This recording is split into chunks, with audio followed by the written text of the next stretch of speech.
Yes. So we saw about the supplier request, registration, qualification, and preferred supplier. This is all front end. Whatever we have seen, this is a front end. Okay, anyone can go from here and create a supplier request. Once supplier request is submitted, they can invite for registration. And once fully registered, they can qualify them and make him preferred supplier, all those things. Okay. But whatever we see when we create a request form or a registration, whatever we see here, the fields, okay, this is a section, this is called a section, and this is called fields, okay. Under this section, this question is created, okay. Where this is created in the templates in the backend, okay. We will see the templates for a supplier request form, supplier registration form, modular questionnaires. Okay, we will see that. 1 minute. I want to show you something here in the supplier request form. When I type, for example, TCS, okay, it is giving me 3 potential duplicates were found based on the information supplier provided. 3 duplicates. Okay, this is happening because there is a duplicate check enabled. Whenever you are creating a supplier request form, it is giving you alert. This supplier already exists. See, for example, when you are creating a Gmail account, it says, I mean, it is not possible. Maybe you can create your user ID with Amit123. Okay, that I mean, it will give a recommendations, right, to create your profile. Similarly, I mean, when you are creating already existing supplier in the system, it will throw us error. Whether you are creating with the same supplier name or if you are using the same email ID, it will throw error. Okay, for example, I will give here the same email ID. It was asking to ignore it, right? And it Yeah, is that's what. Yeah. moving forward. Yeah, that's what it is showing us the duplicates, but we have option to ignore and move it forward, or we can cancel and create it differently. Okay, here we have that option. Okay, when here it is giving 4 options. See, with this contact email, there are 4 duplicates created. Okay, for example, it is taking time. See, in Ariba we have options. It will give us a duplicate check option, but we can anytime we can ignore that and proceed further. One potential, and if I mention this one and domestic supplier, yes. Okay, I will say Bangalore 0100. Okay, when we submit, it will give us all the possible. For example, ABB we have 1 duplicate. With this Gmail ID, there are 3. Okay, so how strong it is, how weak it is, it will give a match score. Okay, if you are creating a supplier using this ID, it is very weak. Okay, you have to give correct legal name. Okay, at this point you can either cancel the request and create with the correct legal name and a different contact email, or you can ask the system to see. I myself have created with this email ID so many suppliers in this. Okay, every time it is popping up like this, I will say ignore and submit the request because I don't have any other ID. So you have option to always ignore and proceed further. Okay, so how we enable this duplicate check? Okay, there are other things we will discuss. Okay, what is a form? What is a questionnaire? In the question settings, okay, in for supplier management service, what is supplier field mapping? What is max length? What is description? All these things we will do. Okay, first to create a template, you should be part of a template creator group. Okay, if the template creator group is assigned to you, under manage, you will see this templates option. Otherwise, you cannot see this. So if you are not finding, if you are a core administrator and you are not finding this templates option here, you can always ask the user management team to provide you template creator access. Okay.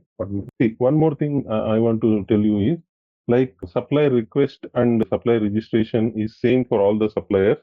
Even Ariba provides us the only single template. We cannot create more templates with the supplier request.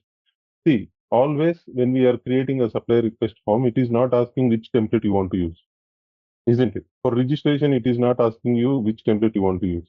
But for modular questionnaires, it is giving you options. Okay, since it has to be same for all the suppliers, Ariba itself has provided a unique template only that we have to use. I mean, if you want to make any modifications, you can modify the same template provided by Ariba. As you are saying, for the templates, again, we have to add in the group. So is there any like kind of access like core administrator as you're talking about? See, if I add into this particular group, so all the access I'll get, or I'll have to give it separately for each kind of these modules and functions. No. There is, I mean, for each module, sorry, each role, there is different actions you can make. Yesterday, I have showed you, no? I mean, Yeah, yeah. where you can get different roles and their actions. Similarly, customer administration can configure everything, but for template, he need template creator access also. Along with customer admin, he needs template creator access also. Sometimes they, for example, there is a supplier manager, okay, supplier agent. He can only submit a, I'm giving a vague example. He can only submit a supplier request, but supplier manager can invite the supplier for registration. So each role will have a different set of actions that can be taken by the user. Okay. I am going to already So see these this are all the templates that has been created earlier. earlier. Yes, so many they have created. See, since this is a demo system, you will see pagination till 46. Each page have so many. Okay, but see RFP. I mean the sourcing side, right? You can create hundreds of templates. Okay, whenever you are creating a new sourcing project, it will ask you which template you want me to select. Okay, but supplier request, supplier registration and qualification always same. It should not be changed. Whatever Ariba provided, we have to work on the same template. Okay, for example, we have this is supplier registration. First we will check for supplier request. On the left hand side, there is supplier request from original. Yeah, this one. Okay, when we come here, so these also they have copied, but this is a different project they have pulled here. This is a sourcing project and all. So I will go to this template. Okay, if I go to document, this is in draft. Okay, this is in draft, so we can edit it. Okay, okay. So these are the when we enter any project. Okay, any template. Yesterday I have shown you this, right? There are four things Yeah, that we have to. yeah. So whenever you create any template or a project, you will see all these tabs. First is the overview tab. Okay, here you will see what is the name of this template and what is the description given to this. What is the base language and what is the rank for that and many access controls or conditions. These access controls conditions I will explain you. And then in the documents, we have supplier request form. So for supplier request, it is a form. Okay, and supplier registration, it is a questionnaire. Okay, what is the difference between form and questionnaire? A form type of is for survey document. It is also a survey document, often used for internal surveys. Okay, a form always can be used for internal only.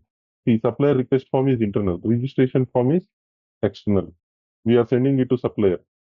So form is best for limited number of questions. Okay, and content is also not numbered in form. Whereas in questionnaire, this is also used for survey documents, but often used for external surveys. We are sending it to external supplier. Okay, best for a large number of questions. Content is always numbered. Okay, these are the difference between. So we are creating supplier request form. So we are using supplier. We are using the survey type as form. Edit this. Here that option is there. Any template when we edit it, the document when we edit it. Okay, we'll see first the rules option. Okay, this is the rules section. In this, we can set the rules. Okay, what should be the duration of the supplier request form? And see, there are other things like these three will be always be there: hidden, read only, and delegated. In the template level, if you see, if I hidden this, okay, if I hide this field in the front end project, this field is not visible to me. If I make it read only, this field is visible to me in the front end, but you cannot take any you cannot make any changes. Okay, if it is delegated, the field if you set the field to delegated, it is visible to you in the front end, and you can also make changes to this field. Okay, yeah. So I will make it hidden because this enable preview period for bidding opens. This is not relevant to supplier request form. This bidding is relevant to RFP. Okay, we will see this field when we are working on RFPs. Okay, and this is very important, response start date. Okay, it says when I click on publish button, soon after when I click on publish button, I mean submit button, I mean the survey has to go to the participant. Okay, or you can schedule it for future. Okay, soon after you publish it, it should go to the participant, or you can schedule it to the future. Like so you are scheduling it, the external party will receive it. Okay. Now you are sending a registration questionnaire to the supplier. You can schedule it to send it for, okay. But this, so for our registration, supplier management and all, we use this one only. When I click on publish button, soon after that, our invite should go to them and they should start participating. And this time should be running. Okay. Here also this duration is there, right? This is 30 days. Okay. I mean, you can reduce this and you can mention 30 hours, 30 minutes. Okay. However you want. And you can also set a reminder every time. Okay. When you, I mean, for example, it is 30 days, right? Start reminders from 15th day. Send reminder every 1 day. Send the last reminder before 4 hours. Okay. You can set reminders like this. So there are 30 days. From 15th, they will start receiving the reminder. You are about to finish the registration. Okay. Like that. Or, I mean, they will receive a last reminder 4 hours before. And this reminder also is especially not for supplier management. It is for RFP. Okay. I mean, I showed you here. I mean, RFP also I will show you here. Reminder is not used in supplier management. Only for sourcing purpose they will use, because they will send out an RFP for some 10 days. Okay. Within that, supplier has to, I mean, receive reminders. So for that reason, the reminders can be used. Okay. This bidding section also for RFP, and only this section for supplier management. Okay. Here it is asking us whether specify questionnaire format, whether it is a form or a questionnaire. If we are creating a supplier request form, select a supplier request form. If we are creating, I mean, supplier registration form, then select supplier questionnaire as format. Okay, now we select it as a form. And is the questionnaire required? Then when you select yes, it will become mandatory. If you say no, it is not a mandatory prerequisite. Okay. Viraj, Yeah. can you please tell me again this? What is the difference? Suppose if I am selecting form, how does it impact on the process? See, form is only for limited number of questions. Form is also a survey. Questionnaire is also a survey. Okay, whether you are doing it internally or externally, it is same. Can you give me 1 minute? Yeah, sorry for that. So, form type of question format is especially used for when you have limited number of questions, not many questions. So limited, is there any limitation on the number of fields or anything? Yeah, I think like especially for see, it says choose form for questionnaires with relatively small sets of content, such as request, like supplier request form. Choose questionnaire for questionnaires with large sets of content. There is no specifically there is a limitation, but usually the form is used for a small set of questions like address, a common general information. Okay. And where we mentioned that whether this form or questionnaire will be filled internally or it will be filled by the supplier. Yeah, when see this one will come as a when we say form, supplier request form. 1 minute, I'll tell you. 1 minute. Actually, for other forms, it is there. Okay, if I edit this properties, customer support administration, somewhere we will mention that 1 minute. I'll tell you. We don't be registered. See, in this supplier request form, this is coming from Ariba itself. In this, they have not specified whether it is internal form or external form. But if you see any other modular questionnaires, I'll show you. Go to Actions, a template, SM modular questionnaire. Click on OK. When I select a survey here, see here, specify questionnaire format as form. Is questionnaire required? Is yes. Specify questionnaire type. See whether it is external or internal. Okay. Maybe this Yeah, field, no? maybe, yeah, right. Here, internal, maybe we have to enter and external supplier has to enter. Suppliers. I don't know. If we specify it as internal, I mean, it is an internal form. We have to fill ourselves. Okay. Yes. If we specify it as external, it will go to supplier. Correct. See, Correct. this field in the supplier request form, they have hide it. I mean, Ariba itself, they have hide it. That's why we are not able to see that. Okay. In the modular Okay. questionnaires, we can specify that whether supplier request and supplier registration is default templates provided by Ariba. So the thing is, I mean, so many things are by default enabled in supplier request form. Only content we can change as per request. Initially, also when during workshops, if we give the correct content to the Ariba team, I mean, there will be a workbooks. Okay, in the workbooks, if we give what questions you want, okay, what tasks you want in a supplier request form or a supplier registration form, and what are the approvals required. The initial setup, Ariba itself themselves will do using the workbook. After that, minor corrections you can do for supplier request or supplier form. Suppose if I want to check all the default templates in this module, how can I'm assuming that maybe customer support admin is the creator for this default templates, right? Or, Yes, yes. No. so how, Ariba will create a default templates. Okay. when they have created a default template, and see, in this demo system, we cannot see because they have created hundreds of templates.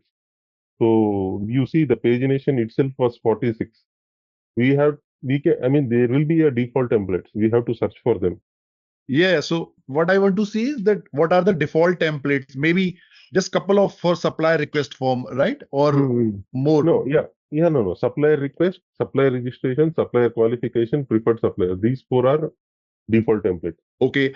And And I customer will support admin will be the creator for these templates by default? no. By Ariba, for when you get a package only, the default templates will come. No. So I'm asking, suppose if If I you have am to creating, modify, let's say if I will create one template, it okay, will show my name that, okay, Amit Pratap has created this template, correct. right? Now, Correct. in that case of default template, who is the creator, like in the Yeah, system?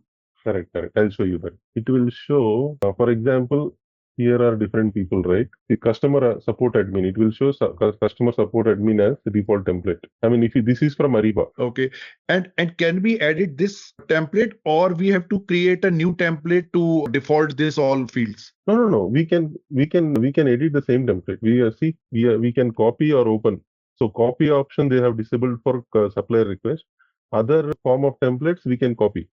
But here we have to work on the same template given by Ariba. So this Ariba has given us. I am opening this and making changes to the template given by Ariba. I am not creating any new template. Understood? Okay. Okay. See, supplier request form, supplier registration, qualification preferred. Use what Ariba given. Okay. You have to open the same thing. Okay. If it is already in draft, okay, you can publish it. Okay. Or once it is in active status, again, you will find a new version. You can click on new version and again make changes and again publish. So this version will keep changing. Okay. Is there any workflow in this can be added if any approval is required for this template? No. For supplier request form, only one approval flow, only one it is required. It is approval task. Nothing else is required. So it is like it will be auto approved, or it will go to some approve, or can we add some approver?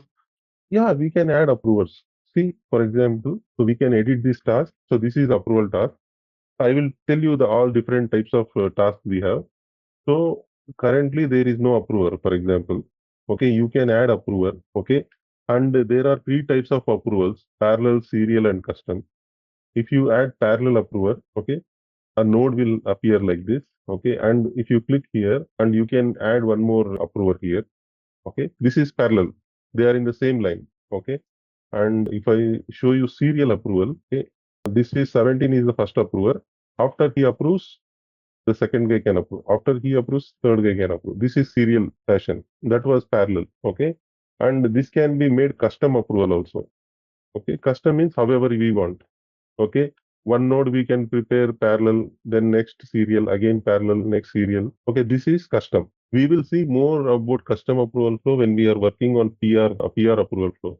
Here in supplier request form, only one approver is enough. Okay, somebody submits a supplier request form, couple of people has to approve it. That's it. Only approval that is enough in a serial fashion. Okay, supplier request form we Okay. don't need much approvers. Okay, only this task will be there.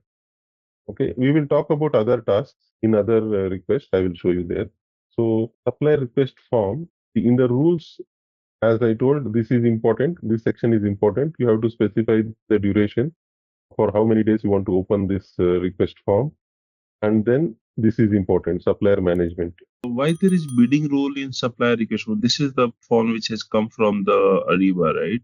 So Yeah, why this there is bidding see, rule in supplier yeah, request form?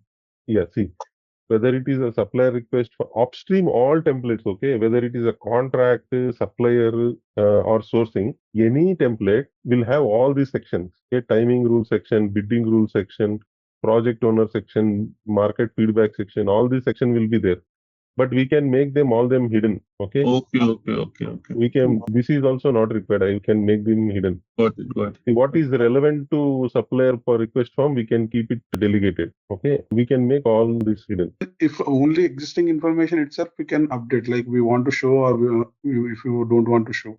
But like if I have any requirement, like some basic in the basic information itself, some fields to be added. Is this possible here? Yeah, that's what I'm saying. See, I will show you. First, that this is the rule section, okay? And Okay. then I am coming to participants. In the template level, we are not adding participants. In the content, we will add something, okay? Here, this is the content, okay? Here, okay. You said that forms are not numbered, but this is numbered, right? Like you saw in the PPT, you said form are not numbered, right? Wait, good question. See, return to project. Forms are not numbered in sense we can create here the forms, but when you create a supplier request form, here it is numbered. It's showing numbered, right? Numbered in sense, what sense they are saying is content is always numbered, content is not numbered. Maybe numbered in the sense choices, yes or no, 1, 2, 3, 5 rating like that. No. This is also there. No, I will check this. Why it is mentioned that way? Content is always numbered, content is not numbered. Okay, I will check that. Okay, we will go back to the template. Left side. Now we will work on these question types. Okay, question setting test. I think I have shown you how to create some sections and questions, right? In the template. Yes, for supplier performance. Yes. Okay. So here, general supplier information. For example, this is one section. Under this section, this vendor name is created. Okay. See, all this, whatever I'm showing, for example, supplier field mapping, max length description, these are very important when we are working on supplier request form and registration form. Because from here, whatever the field we want to integrate, that we can specify here. Okay. For example, you want to integrate this field, you want to integrate this field, okay, and you want to integrate all these fields based on your supplier field mapping. Okay, if you are not giving anything in the supplier field mapping, that field will not integrate to SAP. For example, under this is first one, vendor name. Okay, I am editing this. Okay, I am giving the vendor name and I am saying text single line limited. And here in the supplier mapping, you see vendor info dot name one. Okay, this is the technical name in SAP. For example, if I open SAP, no, it is not working. Actually, any of you has worked on BP, business partner, in ERP? So in ERP, the business partner, okay, Google, business, ask for image. You search on the images on the top, the Google itself. Yeah. So business partner is supplier, right? Vendor in the SAP. See, yes, here, this is the business partner image. See, when you click on BP, the T code is BP, and you can change the organization and put something. Here you see, for this, there is a name. So name has four fields for name. So in SAP, this is called as name 1, this is called as name 2, name 3, name 4, for example. Okay. And here, when you are creating a supplier request form in Ariba, so whatever response supplier is giving for this question, vendor name, that response has to sit in this vendor info dot name one in it. So when it is integrated, this whatever response supplier is giving or user is giving for this, that response will go and sit in this name one, first row. If we say it is name 2, it will go and sit in the second column. We are not about these SAP screens, so how we will come to know like this is vendor info name one? Very good question. See, there is a SLP setup. This is a guide given by Ariba. One more question. So from supplier request form, we will not integrate to business partner, right? It will be from the supplier registration. Yes. See, for example, if you Google for supplier field mapping in Ariba, okay? You go to SAP community, you click on this supplier field mapping. It will give you what is required. For name of the supplier, this is a technical name in SAP, okay? An alternate name of the supplier of the name for supplier's parent company, this is the technical name. Okay, for all the field mappings, you will get it from Google only. Okay, for example, vendor.certificate. If you want to integrate the certificates question and you want to transmit to SAP, so this is the field mapping. So Understood? these fields maybe some kind of complex also where that particular field is a combination of 3-4 fields. No, in the same question, you can have more fields. For example, if you can say network, click on the supply fields. Okay, network.legal or network.contacts. For example, if you say network.legal name, okay, this question, network means our business network. Okay. No, I think first you need to remove name one, then only I think it will take. No. Did you Okay. mean, see, I'm saying you can have in the same Okay. question, two field mappings you can have after giving comma. Okay. This response for this question you can integrate to SAP, and response from this question you can integrate to business network. Okay. Okay, so it will go stored in both in name one and this legal. It will go to network also, business network also, it will get mapped. Ariba business network. To both the things it will get integrated. Okay. So similarly, if I cancel this, for supplier main address, this is the field mapping. Vendor dot address extension dot postal address. Okay, maybe we can see here address section is there. See, address is there, right? Address overview. Okay, here standard address. This will get mapped to this fields in SAP. Okay, understood. So whenever you are creating, supplier request form, registration. Usually registration only you will map all the fields. Okay, when the supplier responds to the registration field, you want to map this vendor dot address or all the fields to SAP. Okay, so supplier field mapping is important more than supplier request form. This supplier field mapping is important in supplier registration. Okay, only the responses from supplier registration will get integrated to S4HANA or business network. Okay, by giving here, what happens is in the supplier request form, if we give field mapping, and from the same supplier request form, if we invite the supplier, these questions, the responses from the supplier request form will auto-populate in supplier registration form. Supplier need not have to answer again. Understood this point? Yes, but it will not be stored in the SAP system. It will just get defaulted in the registration form. Yes. Okay, we give the same field mapping in request form, same field mapping for address in registration form. Supplier request form is approved, and when you are inviting supplier, that auto populates in supplier registration form. Again, supplier need not have to fill those lines wherever it is auto populated. Okay, so this is one important thing, supplier field mapping. Second important thing is max length. Okay, see, like what we have, okay, in Ariba, there are three things. Okay, this text is text single line and text multiple line. Okay, if I have to show you that, text single line always allows 255 characters.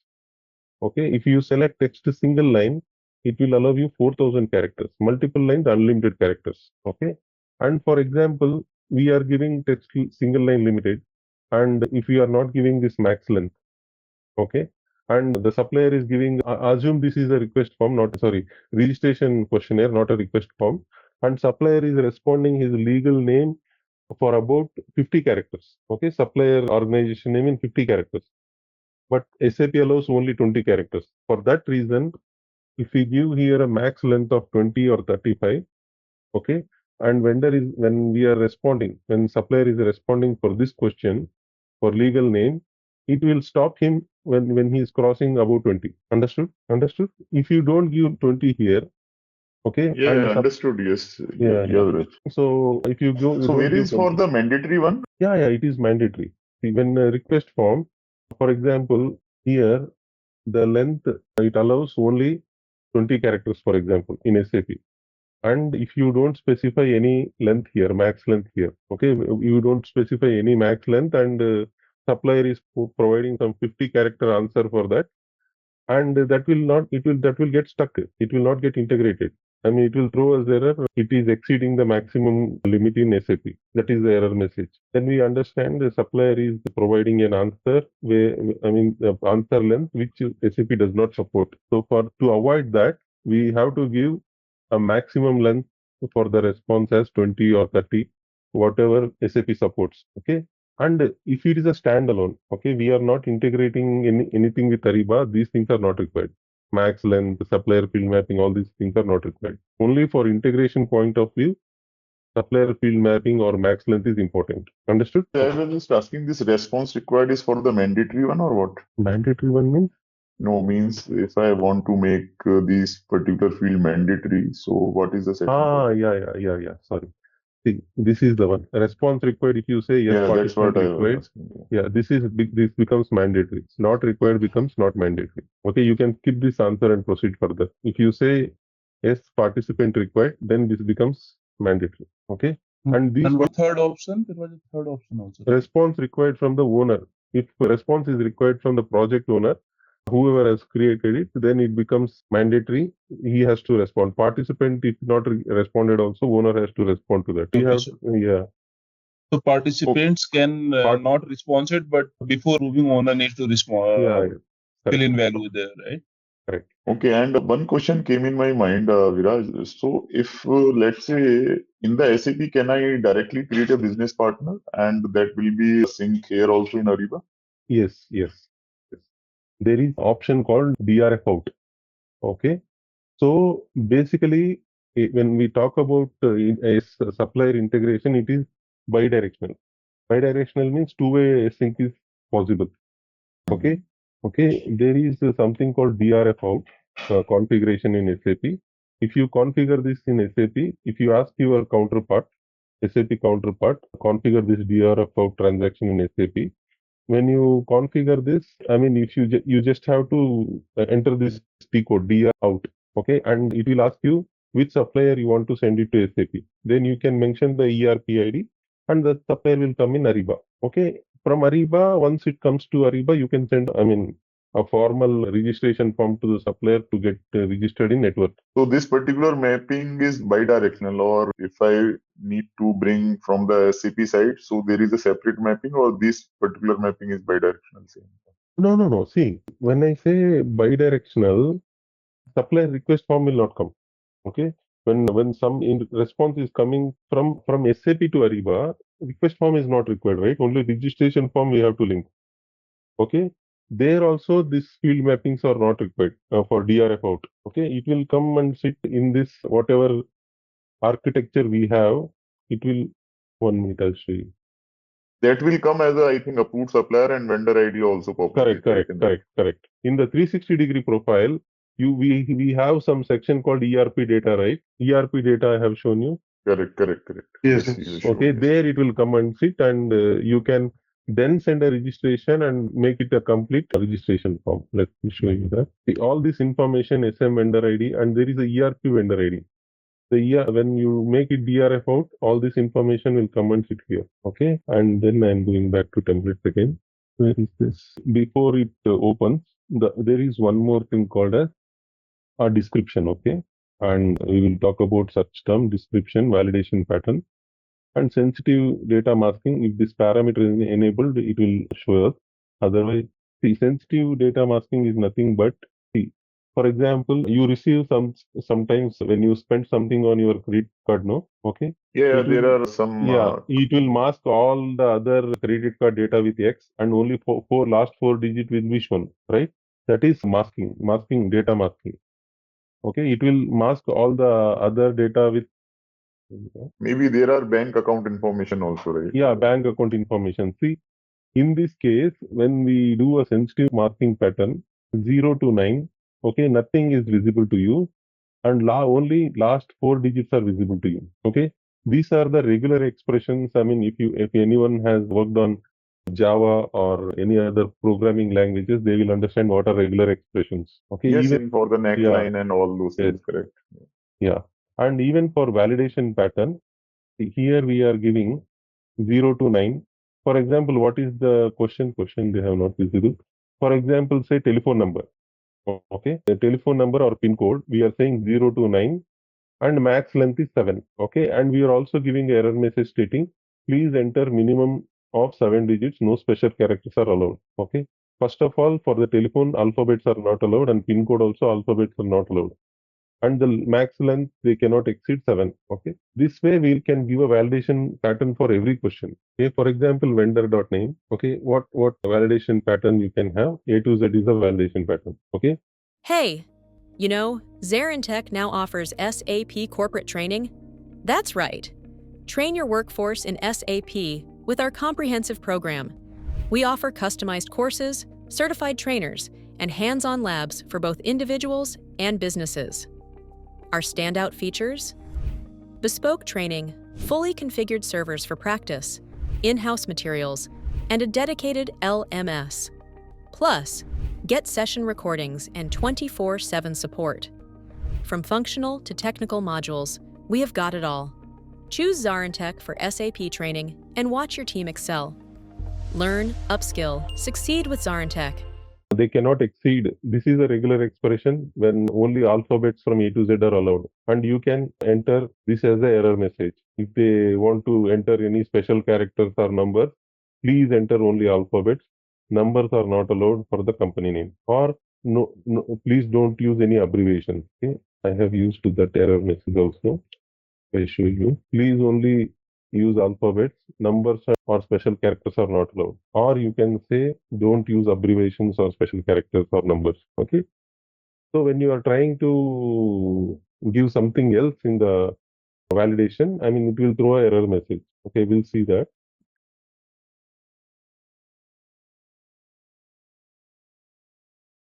If they have given, I mean, whoever has active supplier request form, they have given something, it will throw us an error. So remember, this is very important, DRF configuration.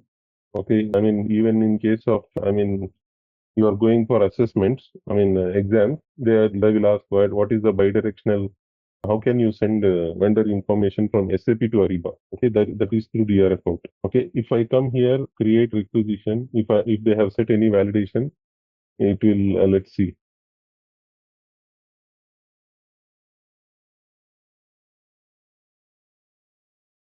It's taken. Here I am giving alphabet, city, I am giving some numbers, country, India. Here there is a validation format for email. For example, it is asking correct format. Okay, Ariba domestic supplier submit. Okay, but it is taking everything. There is no validation set for the active supplier request form. If they have set validation, no, it will not allow all these things. Okay, so if we make this supplier request form what we are creating active, this is in draft. Whatever we are creating, it is in draft. That is not active version. Okay, if that becomes active, I mean, it will throw a validation error. Like for email, we have seen, right? It is not in a correct format. Likewise, it will throw a validation error in red.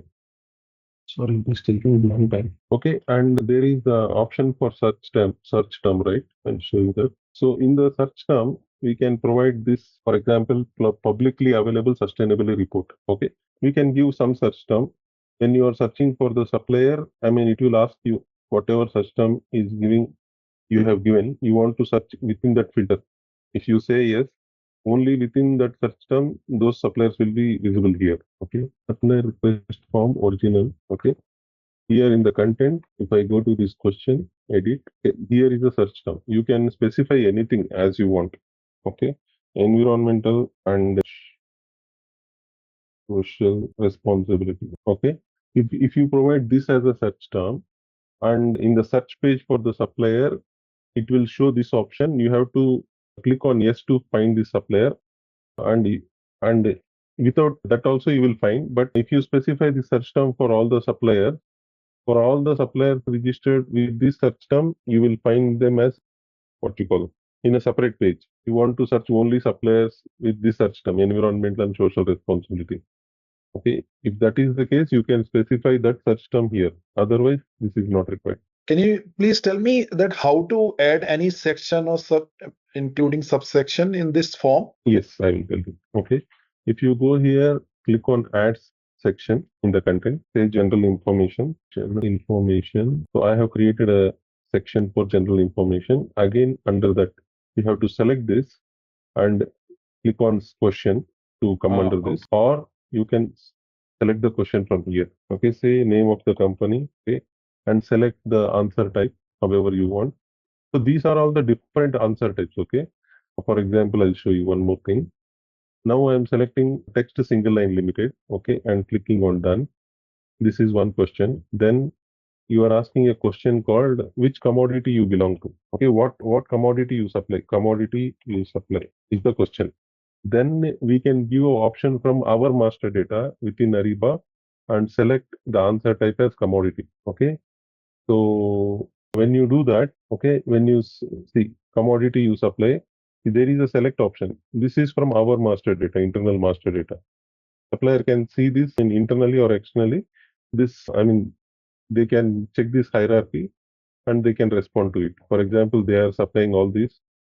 they can select this and answer this way. Okay, fine. Thank you. Okay. So this is supply request form, and once we go to summary and exit and return to project, when I go to click on overview, I go to click on actions and publish this. Okay, this is saying supplier request new version has been published and is available for new projects. So if I go here, okay, create supplier request, okay, see whatever I have created by default, something else is created for this. That's why that is not supplier domestic. You can select whether the supplier is domestic supplier or not domestic supplier. So somebody has defaulted a template that is only coming every time when we are creating a supplier request form. Okay, similarly, we can check a template for supplier registration. But how can we change the default? I can see that in that template there was some other template which is also active. Yeah, active. So yes. the sourcing project, if you see, is active. Is it on the top? This. They are saying this is active now. We have made this one active. Now we have worked on it, and still this is not coming here. Edit properties. So to make it new version, usually there should be only one supplier request, as you were saying that there should be only one supplier request template for Ariba, right? Yes, that is true. But as you see, they have created so many here. Yes, but at one time only one should be active, right? Yes.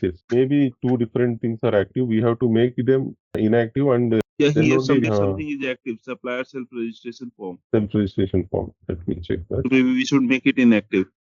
Yeah, I mean, first let me check what is the content in this. Then only we can make it inactive. If we are talking about the same, no, this is different. This is different form, view process. So there is one more active for the supplier request form is active. Actually, in real time, that is not the case. In the real time, only one supplier request only we can work. Since this is demo, right? I mean, so many people created so many request forms. And within this one, why there is sourcing project on the top, which is active? Yeah, that's what. I mean, this is. I mean, I'm saying no. This should not be the case in real time. Yeah. There should be only one.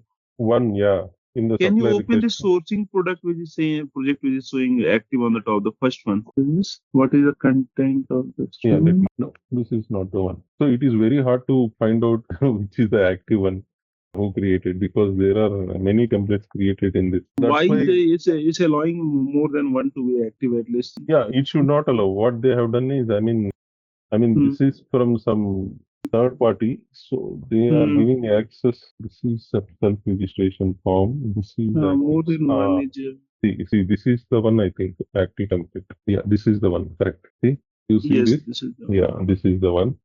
So what we will do in this form, I will go to actions, make it new version. Okay, documents, edit for content, for legal name. There is vendor, there is no specification. I'll say for this vendor, I'll put this, and in the description I'll write, do not use abbreviations for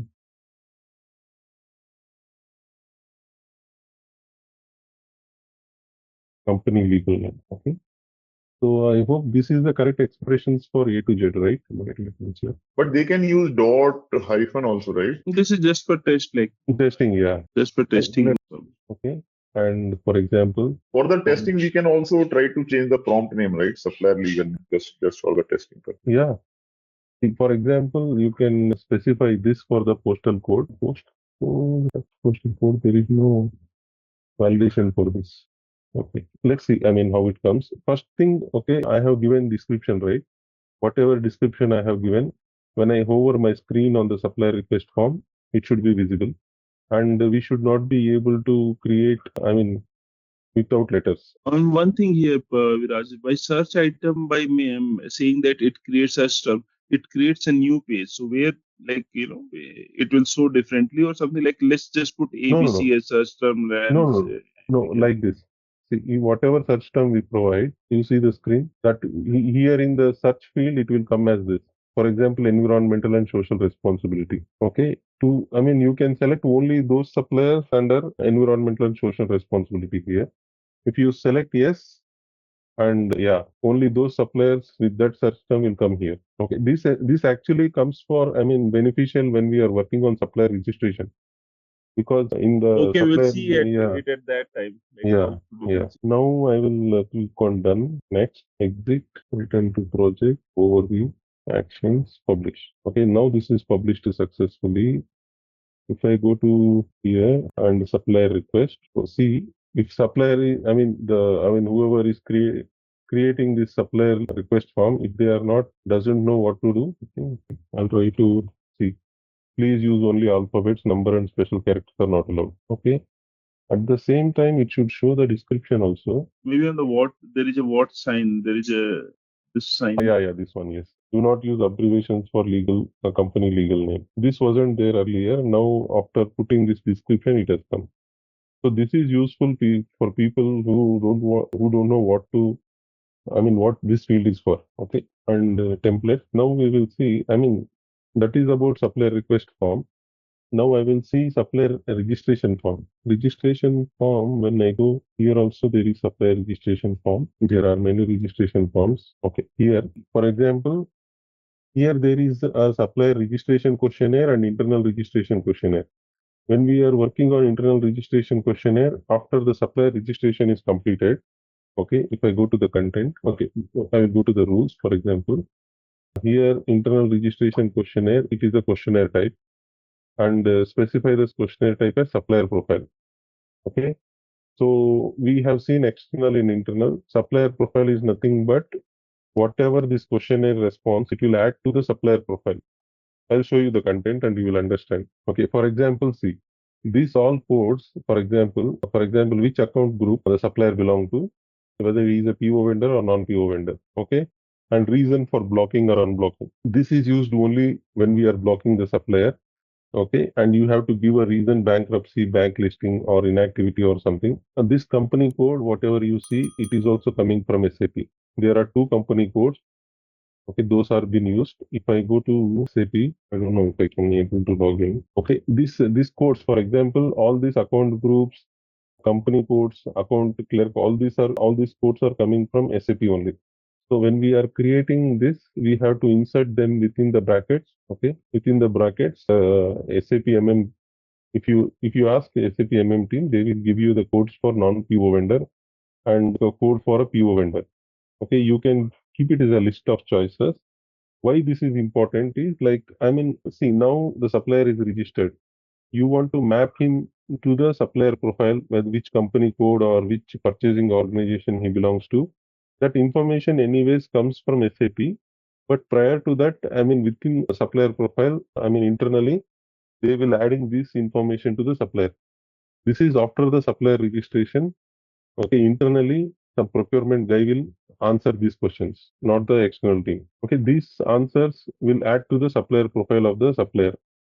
Okay, this is not at all important. Okay, internal supplier registration is not important. Anyways, after the supplier is registered and integrated, the information from SAP, the partitioned info from SAP will flow back to Ariba. Okay, but still they want to have this in their supplier profile. They can create internal supplier registration form. Okay, this is especially created, answered only after the main supplier registration. Okay, this is the supplier registration questionnaire and this is external. Okay, exclude from automatic registration. I'm saying no, or if we can say it, we can say it as yes.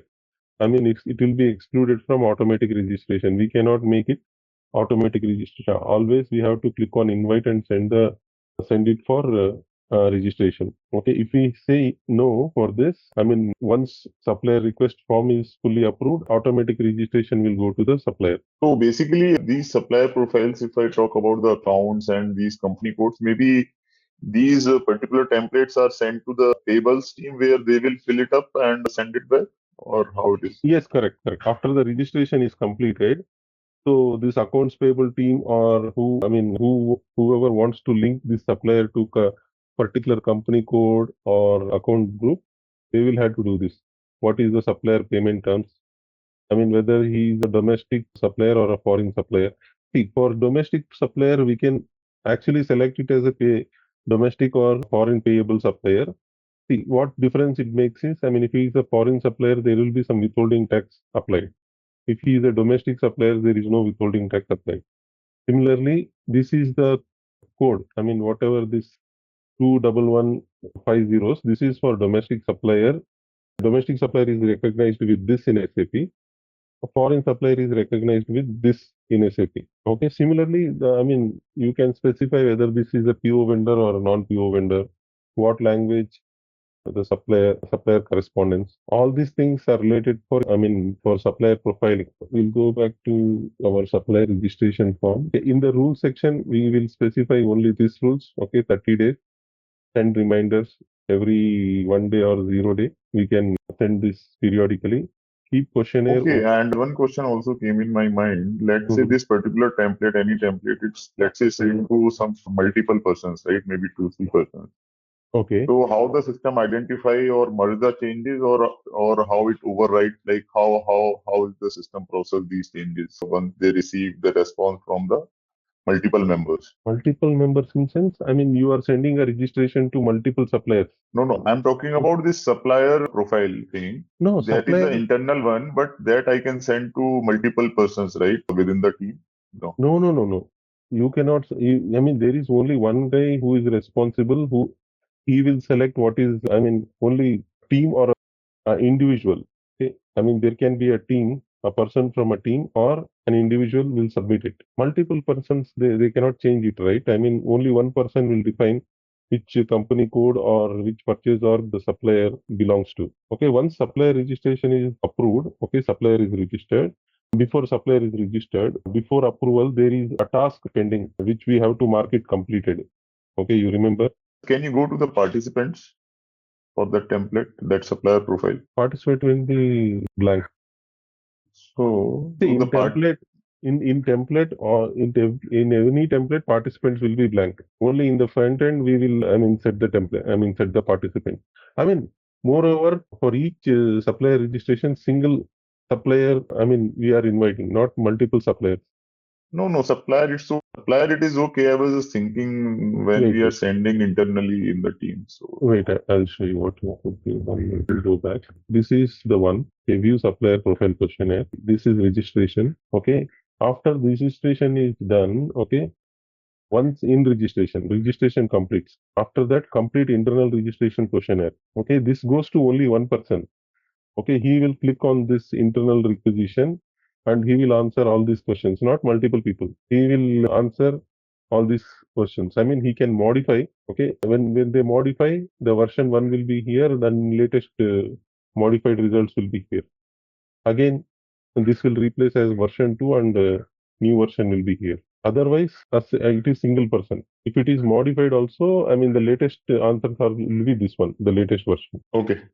Okay, single response. I mean, whatever the latest response, that is the single response captured for supplier profile. Okay. So rules we have seen, only these rules are important. Okay. This questionnaire and external and exclude from automatic registration. This one is important.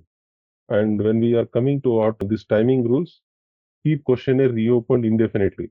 Okay, always it is opened because anytime there is an update, I mean only for registration questionnaire, it is always open because anytime supplier want to update anything, he will update and again it will go for an approval and again that will add to the supplier registration summary. Okay, so if you see every time the supplier request form will be completed or other templates, other questionnaires will be shown as completed, but registration form will be always open.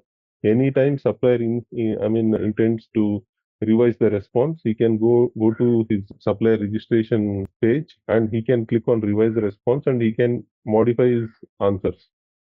Okay.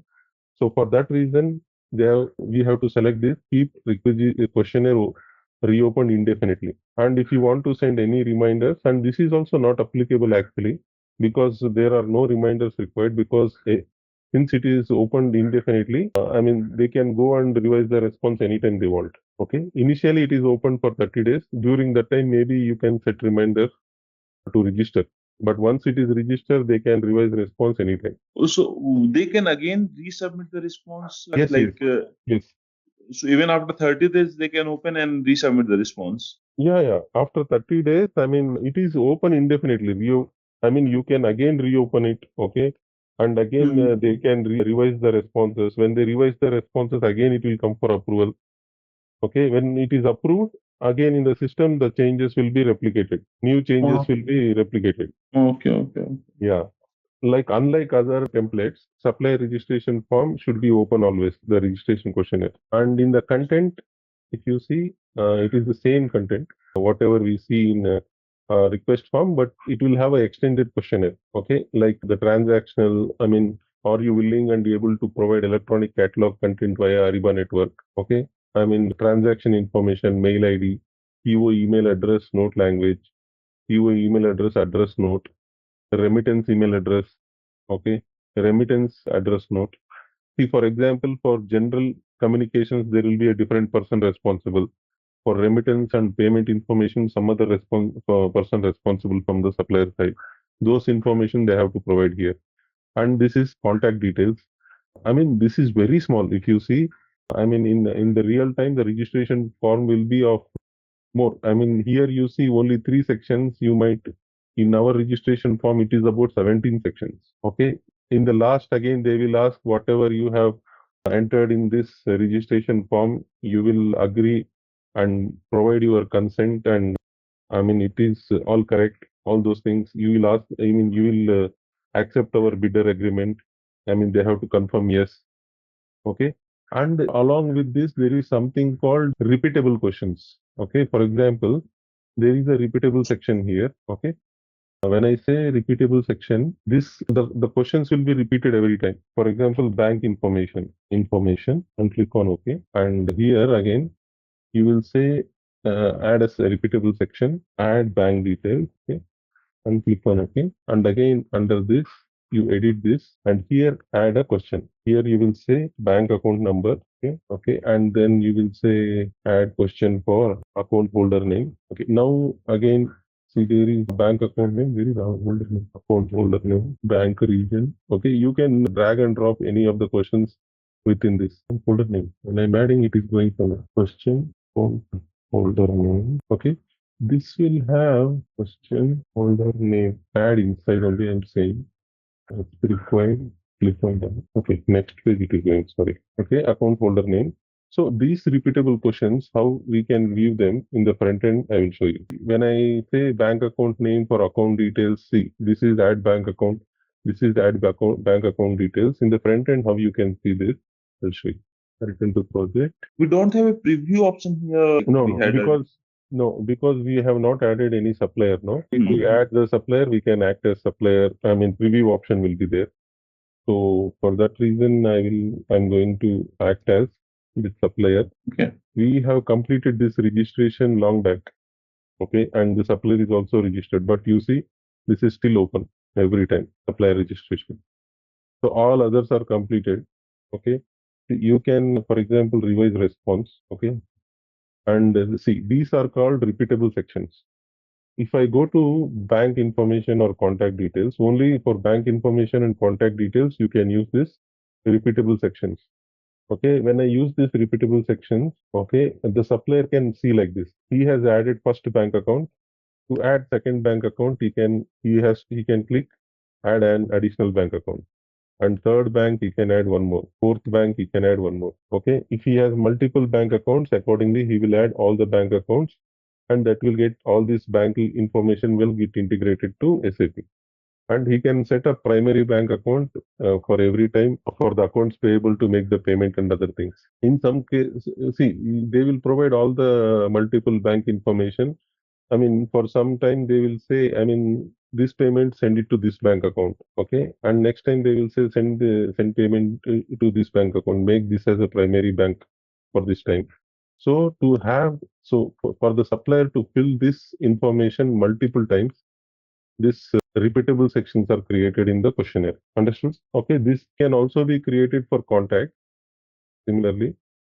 So the contact information, whatever we are giving, okay, first contact, maybe he is manager. I mean, you can contact him for this information, and this is one more manager, and you can add one more contact. So these are the repeatable sections. However, so these are the repeatable sections. These can be added for contacts and bank information only. Okay, this is used only in registration questionnaire. Okay, I'm stopping acting as the supplier. So if we can see the preview there, I mean, we can see, because if we have not added any supplier or participant, we cannot see the preview in the template. Any questions in these templates?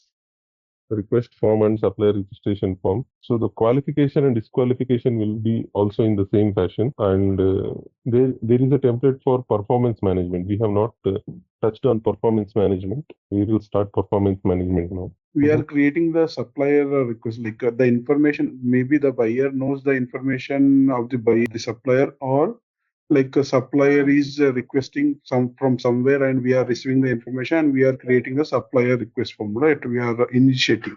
Is there the way like it is a cloud version, and can we know like if I am interested in any like IT related supplier, like can I search and like who all the suppliers who are on the business network on this Ariba network, can I search them, and can I can I create a request form? Yes. That is called Ariba Discovery.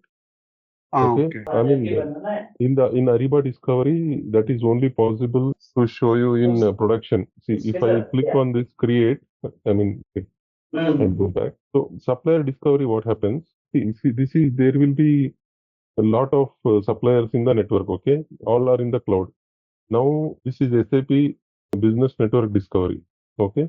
If I click on this, you can post your requirement, and this will go to, based on your category, what you have selected, and the people who are the suppliers who belong to that category can see your posting. For that reason, we have supplier discovery, but this is not possible in test. See, it will say connectivity between Ariba Discovery and test site is not supported. For information about creating a test posting in Ariba Discovery, see the postings on Ariba Discovery chapter in Ariba Sourcing Event Development Guide. Okay, I mean, if it is a production, because all the suppliers live, we can send the posting, and all the suppliers will respond to that posting. We can provide you this requirement. Then we can invite for add them into our this thing. Yeah, we can pull him into our network. Whoever is wishing to provide that requirement, we can pull him into that account. So that is very easy actually. They just have to add, I mean, because they are already registered and they are already have a different AN ID, they just have to map that AN ID to our supplier registration and answer only a small portion of our questions, because they have answered all other questions. Maybe they have to sign our code of conduct and non-disclosure agreements. That's it. So same AN ID, they can link it with different customers. Okay, that for that it is called as Ariba Discovery. Okay, now now we will talk something about the supplier performance management. Okay, so supplier performance, I mean, there is three things. One is a survey, one is KPIs, one is scorecard. Now that supplier is registered, okay, we have created a supplier request form, and the supplier is registered, he is qualified, preferred, and we are carrying out the transactions with him. Okay, when we are carrying, like for employees, we have appraisal, performance appraisal. Likewise, we have to conduct supplier performance surveys for suppliers also. Okay, for this, so first we have to define our objectives. What is our primary objective? And measure those objectives, analyze and manage these suppliers. Why the supplier performance management is required? Because to have a long-term relationship with the supplier. Okay, we can, the primary goals, what they say is, I mean, to improve quality, reduce cost, mitigate supplier risk, and to have a long-term relationship with the supplier. So this can be done with three things. These are the major three things required to carry out a supplier performance management survey. One is a SPM survey, normal survey with questions and KPIs and a scorecard. We first, you understand about key performance indicators, right? Every one of us as employees, we have key performance indicators based on our deliverables. What we deliver, I mean, are we meeting the SLAs? Okay. If you're in implementation, are you meeting the timelines, deadlines for implementation? Okay. All these things are the KPIs. I mean, the quality of work, all those things. See, for the supplier also, we have some parameters, and this can be beyond these parameters. The common parameters, how we measure the supplier is based on his quality, service, on-time delivery, price and cost, quote accuracy, compliant, whether he's compliant, and his responsiveness. These are the common areas where we can measure the supplier performance. Okay. And after that, if you want to continue with the supplier, you can continue or you can discontinue with the supplier. Okay. For this, first thing is we have to create a KPIs. Okay. Then link them to the scorecards and create surveys and add these scorecards to the surveys. Okay. First, create KPIs in the template. In the template level, create KPIs. Okay. Then add these KPIs in the scorecards. Add KPI in the scorecard and survey. Okay. We see this in the system. Okay. We have to work on different tasks here. Okay. There is, in typically, in any template, we will have these tasks. There is a phase which acts like a folder for this task. And in under this phase, we can create a to-do task, notification task, review task, approval task, negotiation task. To-do task is basically your checklist. Okay, you will create a checklist. For example, once you have drafted your SPM survey, once you have created RFI questionnaire in sourcing, or you have set all the lots and line items in the auction. Okay, what you do is, yeah, this is completed. Mark it as completed. Okay, the first task is completed. Then I have drafted it and I have published it. This task is also completed.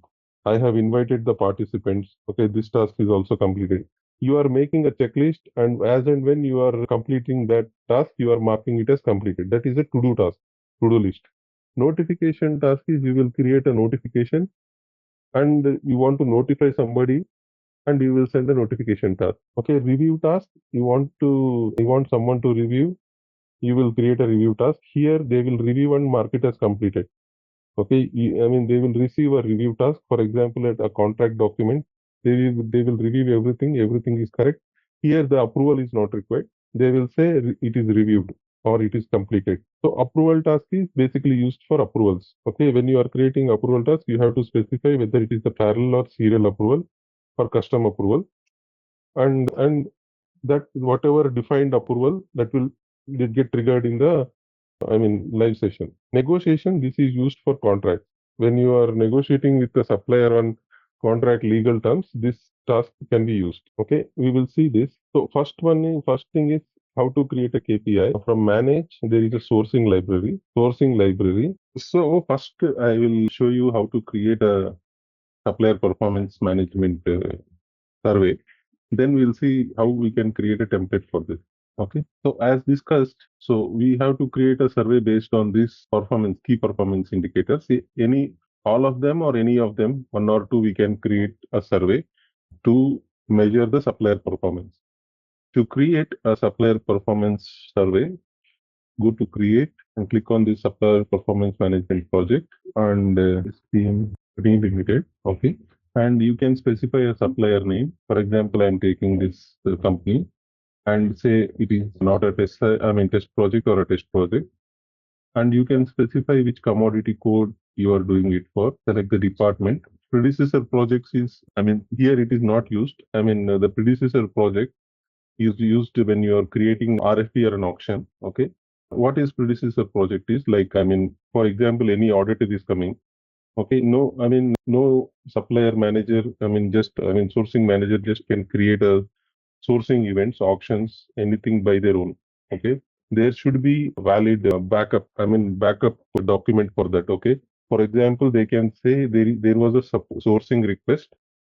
Okay, that is the base why we are creating this sourcing auction or RFP. So if there is such a backup template, backup project, so they can specify that. They can select it from a sourcing library, or if you go to sourcing supplier library, okay, you can select the search. Okay, they can say this is a sourcing project created. That is for this reason. Somebody in the organization has created a supplier project, a sourcing project. For this reason, we are creating this RFP or auction or this performance management. Okay, this is only to show the audit why actually this is created without any base. Okay, if we select that project, all the other things like commodity regions and departments will populate from that project. Okay, and these are the basic fields we have to give in a supplier management project, and it will ask us to select a template. Which template? These are already created supplier performance management templates. From this, you can select any of the performance management templates. and click on create, and you see the same wizard like a overview, a document. Under documents, you see two things. One is a survey, one is a scorecard. Okay, and there are tasks here. Okay, you see these are called to-do tasks. Okay, even in the template, I will create these tasks and show you. And this is approval task, and this is quarterly survey which we have to run. Okay, this is called a document task. I will show you this as well. See, as and when, for example, in the supplier performance execution plan, this is a phase. If you go to actions, you can click on phase, you can create a phase. Okay, under that phase, phase is like a folder which can contain these tasks. Okay, in the first phase, you are creating all to-do tasks. You are saying first prepare the supplier performance preparation. Once this is completed, once you have to mark it started. Once this is completed, you can mark it as complete. Again, then assign project team. Okay, you will go to the project team, assign the project team members, and this task is completed. If you first mark it as started, complete the activity and make it as completed. This is like a to-do list. Okay, these are the to-do tasks where, I mean, once activity, you start that activity, you mark it as start, and you review the scorecard and everything, and come back and mark it as completed. And again, submit the supplier surveys and scorecard. You can mark it as started, submit the scorecard and surveys, and mark it as completed. Okay, and come to documents now. Go to SPM survey to submit this survey, and you name it as SPM survey. Okay, here also same timing rules. You open it for 30 minutes. Okay, all others, no, I mean, you can choose whether, sorry, this is bidding rules. Only this is applicable. Timing rules are applicable in this. And you can invite a participant. In this SPM survey, you can either invite a supplier, or you can also invite internal persons who can measure the performance. Okay, usually it is combination of both suppliers and internal users. Okay, they can, I mean, measure the performance. Okay, for example, I will invite a supplier here. Okay, I will go to the content. When I go to the content, I will see. So for this is the section, and this is the question. Under delivery section, this is the answer. And here for this, there are these options: excellent, best, good, poor. Similarly, there is a section for quality, and the question they have asked is, how is the quality adherence? Okay. And again, the selections are excellent, best, good, poor. Okay. And you can keep this or you can delete this, and these are created outside the sections. I will delete them. Okay. When I come here, so these are the two questions we are asking for the performance management. And when I come here in the display, there is another option called scoring. Okay, this is the scoring section. Okay, and this is always weightage is for section. Okay, and importance is for the question. For example, the overall weightage for this the project is 100. Okay, for each section we can give 60, 40, or 50. I mean, based on the weightage, you can give that. For example, you see this quality section has least weightage, and you can say this is 20 and this is 80 also. Okay, and both have same importance, then you can say same weightage. Okay, and for example, here under this section, this question, there is only one question. Okay, if there are multiple questions, for example, you can specify 1 being the least and 10 being the highest importance. So importance is always for the question, weightage is always for the section. We have put weightage, given weightage 50-50. And for this question, you can only give 10, because if there are other questions in this section, you can give this, this question 10 importance, other question 5 importance, that way. So similarly, we, for this question, this section also 50 weightage, and this quality adherence, it is question importance 10. And this one you see pre-grade. Okay, this with the system will calculate this overall grade and target grade and everything. And you see this is a pre-grade. You can select it, if you select it as no, you will don't see this. Okay, we can pre-grade the answers. Okay, if you want to pre-grade the answers, then you can select yes and say, if whoever is the participant, they are selecting excellent, the grade is 100%. For best, it is 75%. The good, it is 25%. And for this, sorry, it is 50%. And for this, it is 25%. Okay. For similarly, you can pre-grade this question as well and click on next. Supplier that do not registered, but this supplier is already registered. Oh, so we have revised the response, right? That's why again it is the registration status is not known. So we will keep next, make it next, next, and exit. You understood, right? Why it is saying registration is unknown? Because we tried to revise the response of the supplier. Okay, it was already approved. And when we go here now, view the supplier response, it is registered only. We try to revise the response and it is registered. Okay, so PM survey, edit participants, invite another participants. So what is your supplier name? ABC, right? Yeah, ABC management. Okay, this one. Yeah, top. Click on this supplier. I'll remove this supplier and go to content. Click on next. Supplier that do not show it is saying unknown. But it is already registered, but it is still showing as under. Okay. So we'll exit, create a saved version. From here in the overview, you can go to actions and add to your watched projects. Okay, when you say add to watched projects, you can go to the home screen and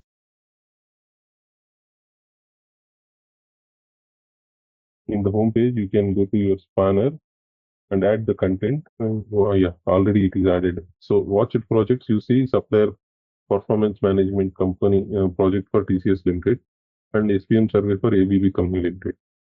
Okay, if we have added all this, already added this style, every project, we can go to the overview and add it to the watched projects and you can view it in the home page of watched projects. For quick access, you can always go from here instead of searching for this project. And for this ABB Limited, we are not in this page. I will select one more company. Can you check the qualification status whether it is approved or not for the supplier? I think. Yeah, it is. See, at least my supplier, the TCS Company Limited, it is registered. No, that is the template condition. This is registered and qualified. I am using the same thing. Okay, I will go to templates to change that. Okay, this one I have used as in the documents survey for TCS, view details in the overview. I have selected minimum supplier status for event participation is not invited. Okay. So I have not used this one. I will use this one and we will create. So in this case, it will not throw any error. STM project management. Here I will select all this. Okay. Here I have selected this unknown template. So that's why it gave me error. I have created my template. I'll show you. So for this, I have kept some condition only for Asia Pacific. It will work. Okay. See, I have selected Asia Pacific. This SMP template is there. So my template is there.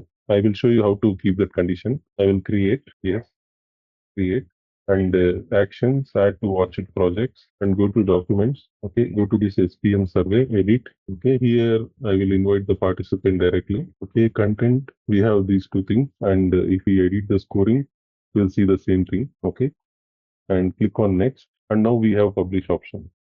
See, in that template, the minimum criteria they have mentioned is, I think, qualification, above qualification. That's why it was not allowing us to publish. Okay, in this template, whatever I have selected, I have selected minimum eligibility for participation, and this is not even the not invited also can participate. Okay, so publish and monitor this event. Okay, if you can see, this is TCS Company Limited, and I will act as the supplier now. So we have 29 minutes. I will go to administration. I want to know this. So whenever this survey is submitted to the supplier, okay, so it goes in the email, right? Yes. And as a hyperlink, is that correct? Yes, correct. See, okay. I'm just, instead of going that way, this link is went to me and I have to click on this link and I have to participate and come back. I have to log in, you give my username and password. Okay. Okay. And I have to participate I have taken a one more thing what I want to see, suppose let's say there are hundreds of questions are there and I'm just filling just partial questions first and want to save it as a draft. Yeah, you can do that. Whether that draft will be saved and again if we will open that hyperlink, whether this filled information will be available to me or not? Yeah, it will be available. Yes. Okay. I just want to see. Yeah. As you have asked, typically what supplier will do, they will receive this notification. They have to click on this event and they can participate and submit. They have to enter their username password. I have taken a shortcut, acted as a user and came to this supplier. Okay. I see these two are completed and this is open now. Okay. This survey is open. I will go here and I will respond as good, and for this also good. Okay, submit entire response. Okay, now stop. So that will be keep running until the 30 minutes are passed. We can go to our watched projects. When we add them to watched projects, we can always go from watched projects. So this is our survey. Keep monitoring. It is still open. So we will not receive response. We will receive responses, but we cannot see this in the scorecard. Okay, what we will do is, we can, as administrator, I will have all these options. Okay, I can go and reduce the duration. Okay, 7 seconds, this will close. Okay, this is closed now.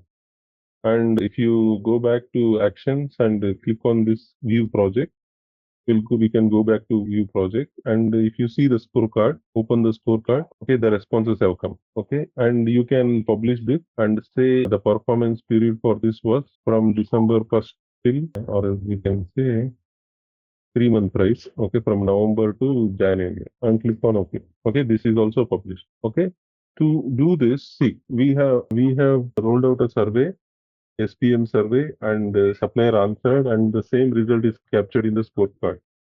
Okay, so to create this in a template, first we have to create a KPI. To do that, go to Manage Sourcing Library. We'll try to replicate the same thing. Go to Actions and create a content document. Okay, we'll say SPM key performance indicators for ABC. Okay, and click on Create. Okay, here you can add the KPIs. Okay, KPI can be quality section, and this as the main KPI, master KPI, you will add, and click on Done. Okay, under this, you will add one more KPI, quality adherence. Okay. What sets ZaranTech apart in SAP corporate training? It's our unique blend of expertise and innovation. We offer customized courses tailored to each client's needs, ensuring relevant, targeted learning. Our vast trainer database brings you wisdom from the best in the field. Need resources? Access our extensive training material repository anytime. We are all about measurable results, providing detailed student metrics to track progress. And we don't just teach, we build community. Join our thriving social media network, connecting learners beyond boundaries. With ZaranTech, you are not just training, you are transforming your SAP expertise. So this, you see, the value type is percentage, and you can change it to money or some other decimal or whole number. I'll show you the importance of this. Visible to supplier is yes or no. KPI, it should not be visible to supplier. Always it is internal to us. Okay, we under this quality, we have created this quality adherence as KPI. One more KPI we can create, that was for customer service. This is a KPI. This is like a KPI section again. Okay, under this again, I will add a KPI question, customer service. Okay, and done. Okay, 2 are there. Now the KPIs are created. Click on Done. Okay, this is SPM key performance indicators for ABC. And now you understood, right, how I created a KPIs? I went to sourcing library. I went to actions. First created the content document. Okay, SPM KPIs. Okay. After that, I clicked on create. Once I created the content document, under that I created a KPI section, okay, for quality, and click on Done. And under this KPI section, I have added a KPI question, quality adherence. Okay. Now I will go to templates, manage templates. Here I will go to actions, create a template, and create a template for supplier performance management project. And click on OK. Here I will create a performance project, template, SPM project template for ABC Company Limited. Okay. Here I have to create a document. There are no documents here. I will create a scorecard. Okay. In this scorecard, I will name it as card ABC and then create. Okay. When I create this scorecard, it will ask me to add KPIs. Okay, we have already created the KPIs from sourcing library, and when I will click on add and click from the content from library. Okay, we have created this KPI. I am selecting and click on selecting. The KPIs we have created in the sourcing library, we have selected and we are copying it. Okay, sorry, copy all this and copy. Okay. And in the scorecard, you see these are the, weightages and scorecard you see. And again, in the scorecard, you can go to scoring. Okay. And you can specify this ideal from 1 to. For example, this quality adherence. Okay. The ideal is 100%. The overall percentage for, the scoring is 100%, but it can capture between 0 to 100%. Okay. For example, in the survey, if they have selected good, it will select in between 0 to 100 as 50. If they have selected excellent, it will select as 100. Okay. It will capture 100 here. Okay. Those things, this ideal from 1 to, we have to keep it as 0 and 100 always. Okay. This scorecard is created. Once the scorecard is created, and from actions, we can create a survey. We can say SPM survey. Okay, create. Here I will create the same content. Okay, here only see. For one of the template, it was not allowing me because they have selected this minimum supplier status for event participation. They might have selected qualified. Supplier might be registered and it is not allowed. And here I am saying not invited. Not invited means even if he is not registered, we can, he is eligible to participate in this survey. Okay, this we have to specify 30 minutes and then we can reduce, and then, yeah, that's it. Okay, participants in the template level, we don't choose any participants. Content we have to build. Okay, in the content we say section, the same content here, and under this question, quality adherence, and here I will give list of choices, and here I say this is excellent, add, very good, add, good. This, because this is the cache, so already I have selected, no, this when I'm just entering here, it is giving options to me. So see, there is another option. I can copy like this, and in the edit, copy, and then you can paste them. Okay, here you can come and just change the edit and change the name, edit content. Okay, you can change it to customer service. This one you can change to customer service. So at this point only you can enable scoring, or in the project you can give this scoring. Okay, you will say 50 for this and 50 for this. Okay, if, question importance is 10, and for this also 10. If there are more questions, it will differ. And you can pre-grade them, for example, 100, 75, 50, and 25. Similarly, you can pre-grade this as well, 25. Click on next, and you don't publish in the template. You return to the project, and you can add tasks here. Okay, as I told you, there are different tasks. First is a phase.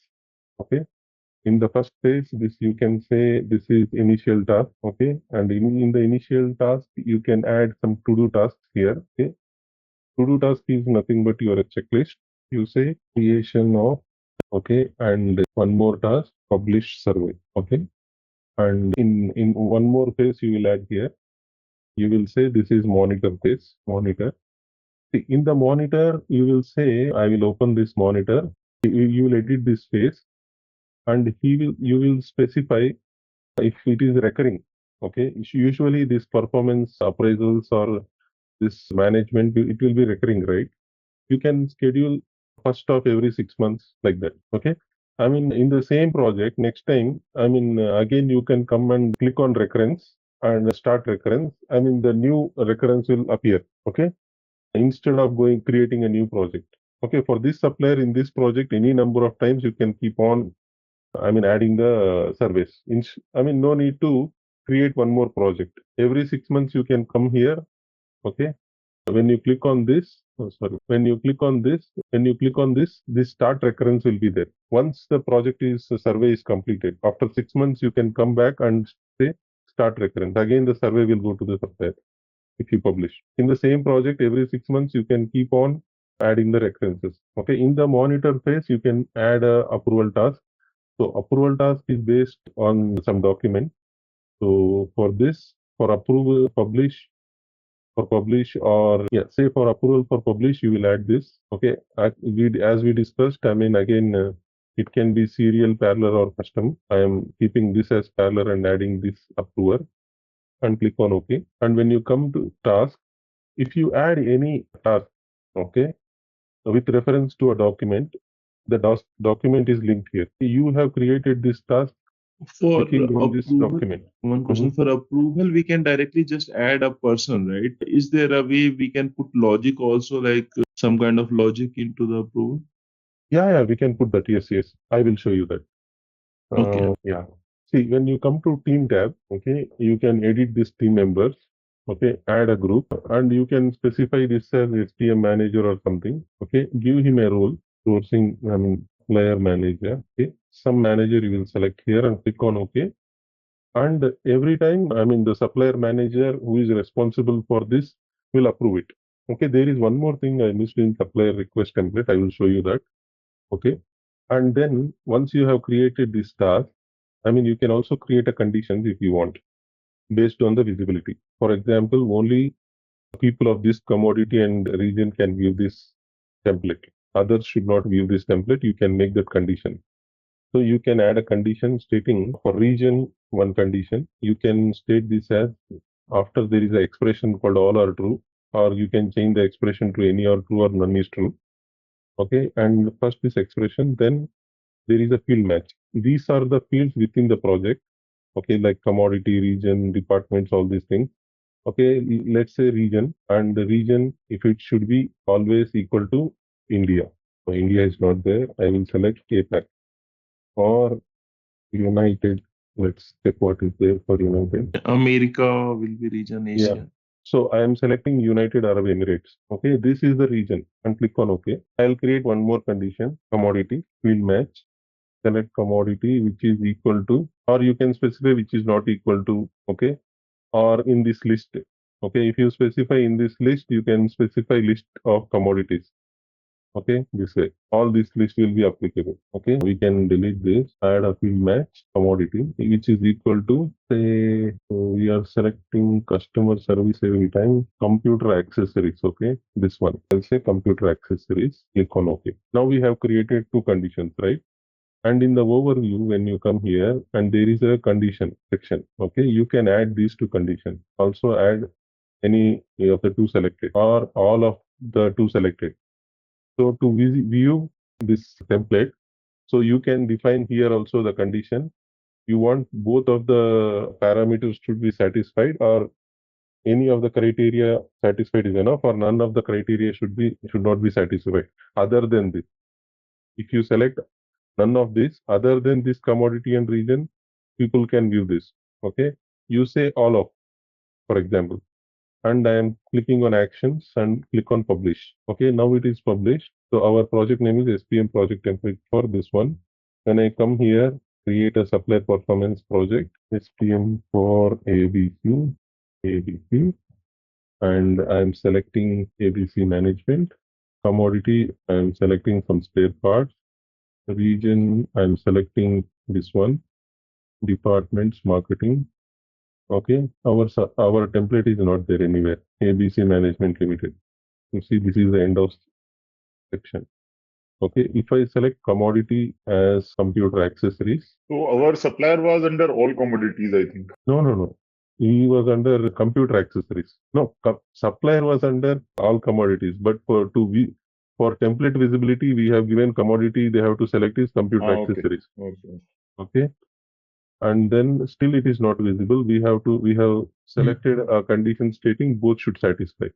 We have to select the region also to be United Arab Emirates. Okay. Now if I see our template is visible. Okay. This type of conditions we can give at the template level.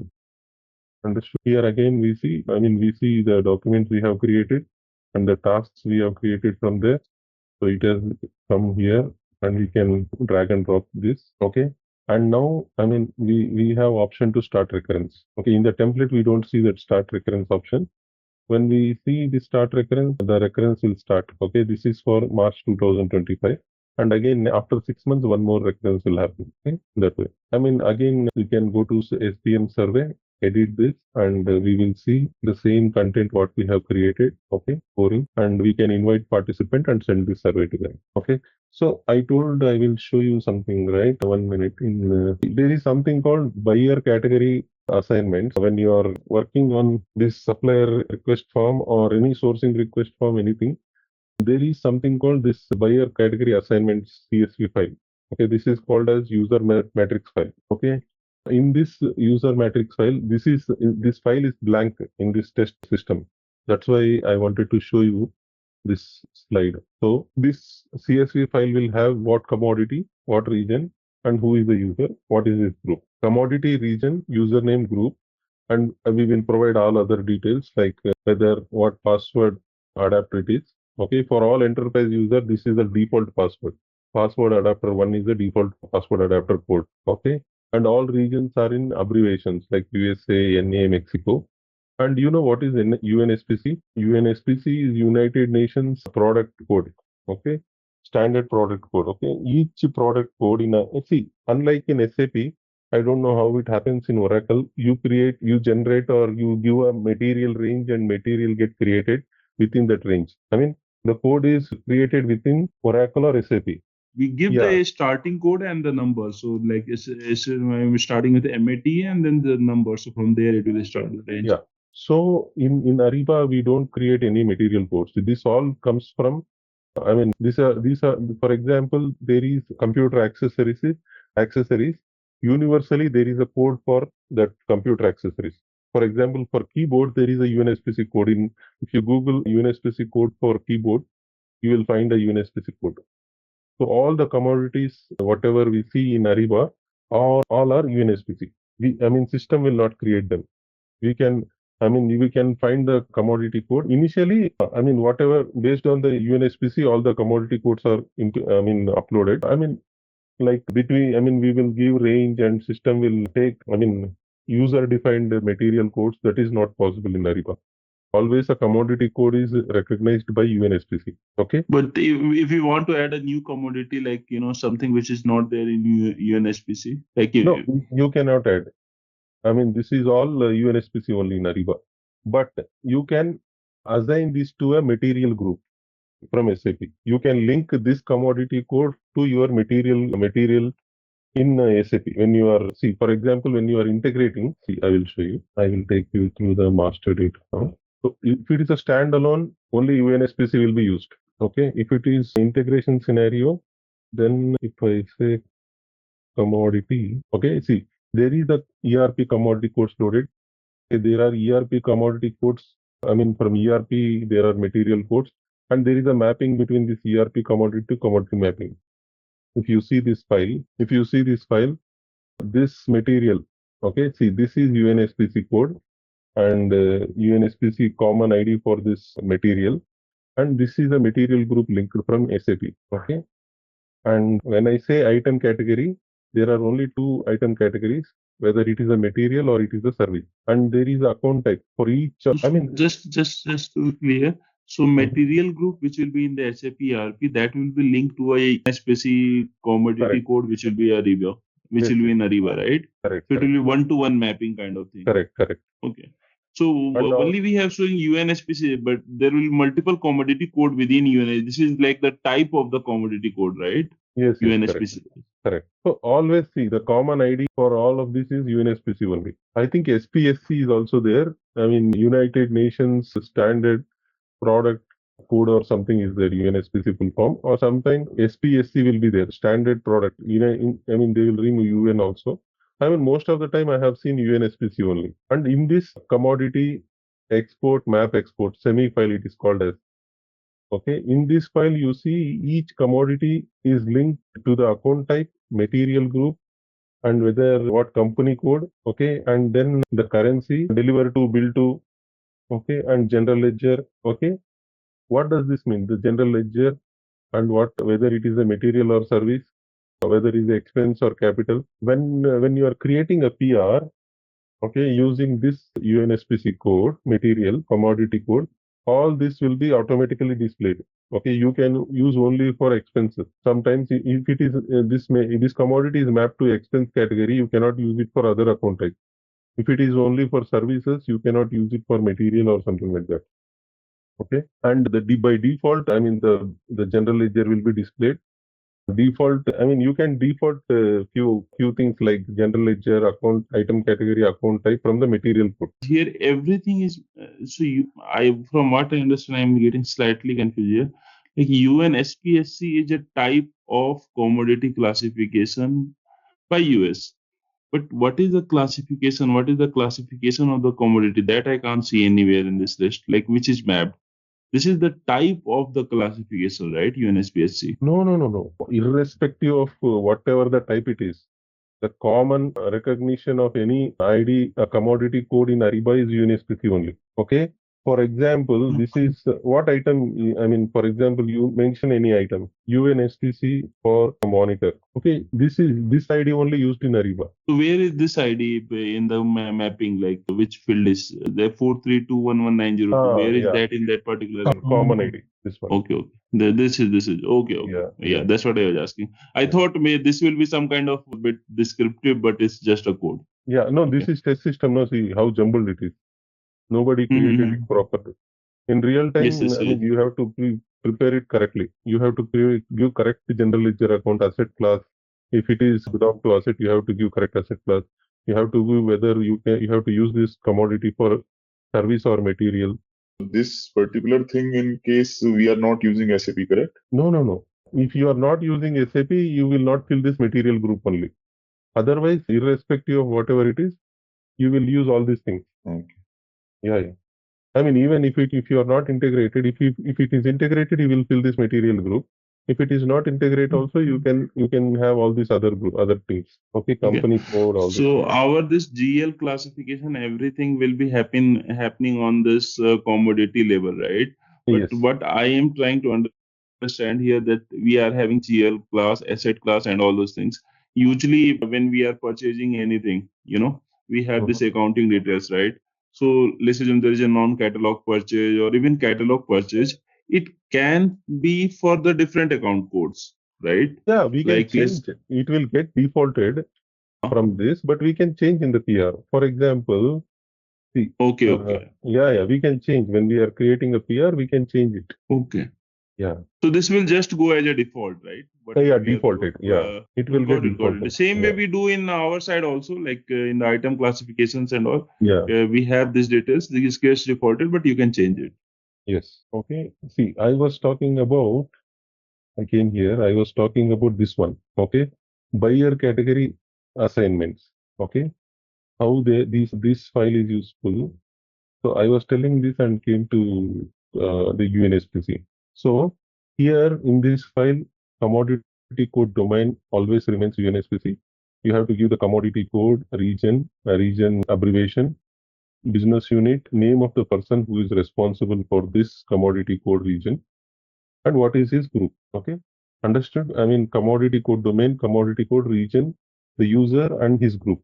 Okay, this one you load this file. Okay, in the admin section in the upstream. So this buyer category assignment, what does it define? Like if something that buyer can only purchase for that particular category or something like that? No. It will give you a user matrix. I'll show you what I'm saying. Okay. Assignment. Okay. Maybe the PO created for these particular categories automatically assigned to these buyer side. No. This is used for approvals. Okay. See, this is export commodity and region user assignments. Okay. And if I export this, nothing is there in this to show. But I mean, I can export this. Okay, this will come as buyer account assignment. Here you will give what is the commodity code, different commodity codes. What is the domain, region, who is the user, what is his group, what is his password adapter. Okay, for all the users, you will give this list, whoever you want the approver to be. And if you go to manage templates, so if you want to have approval based on the region or commodity, you can specify that. I'll show you. Going back to templates, it is taking time. Yeah, we are in template. Okay, I will go to supplier management template. Yeah, for example, supplier registration template open. Now this is one template. Okay, this is in draft, right? I will go to the teams. Okay, here we have added different groups. Okay, I will in the different groups, we have added members who is part of that group. But I will edit this and add a new group. Okay. I will say supplier manager. Okay. And select this. Use commodity and region assignments. Okay. And I will say the role I will say supplier manager. Select some manager. And so whenever there is approval and supplier manager has to approve it, okay, and since we are linking the supplier manager to this user commodity and region file, I mean, when it goes to approval, that, I mean, the user who belongs to that commodity and region will come in the approval flow. Okay, that is the use of this use commodity and region assignment. So somebody asked this question now, how can we define in the user matrix? So sorry, I just missed. Can you from where it came? Yeah. So there are different teams already. Okay, you can go to Yes. edit your team, add a new group. When you add a new group, specify this to yes. Okay. Okay, and This mention, for example, commodity manager 2. Already commodity manager is there. So I am giving a role, taking commodity code manager, and click on OK. So here, for this commodity code manager, okay, if the supplier created, where is it? Supplier created, so supplier request belong to this commodity code. This supplier, T Smith will come in the approval flow. Okay, if he's a category manager, G Barreto will come in the approval. So because here, when you are creating a group for this commodity manager, you are linking this user assignment, what we discussed. So we, after supplier has been registered, the next process, I mean, if the customer has bought sourcing module, is like creation of a sourcing request. Sourcing also starts with sourcing request followed by a sourcing project. Like, I mean, a supplier request. In the sourcing request also, I mean, there is a requirement. Okay, there is a procurement team. Okay, and they have a requirement to purchase. And first they will raise a sourcing request. Okay, once the sourcing request, the request is defined and it is approved. I mean, the sourcing project can be created, and most of the cases they will not create a sourcing request. They will directly create a sourcing project because they will add that document, the requirement document, in the sourcing project documents tab. But this sourcing request also may be in kind of result of some kind of requirement from some other departments, or maybe some new project is coming. Yeah, that's what requirement. It is for requirement you capture in the sourcing request. Whatever is the requirement. No, but it should be based on whether this sourcing request is pointing to this particular purchase request or maybe some project. No. The initial step before sourcing project is a sourcing request, or directly they can create a sourcing project. See, I will tell you. See, now, as I told you, there is a requirement, okay, and there is a separate sourcing team who will create RFIs and RFPs, okay. So, what procurement team does, so they will create a sourcing request, and based on this sourcing request, the sourcing team, they will create a sourcing project and events in the RFI, RFP, all those things within the sourcing project. This is just like I mean, the requirement request for sourcing. There is a requirement, the procurement team has to require something, and they will just create a sourcing request. Okay?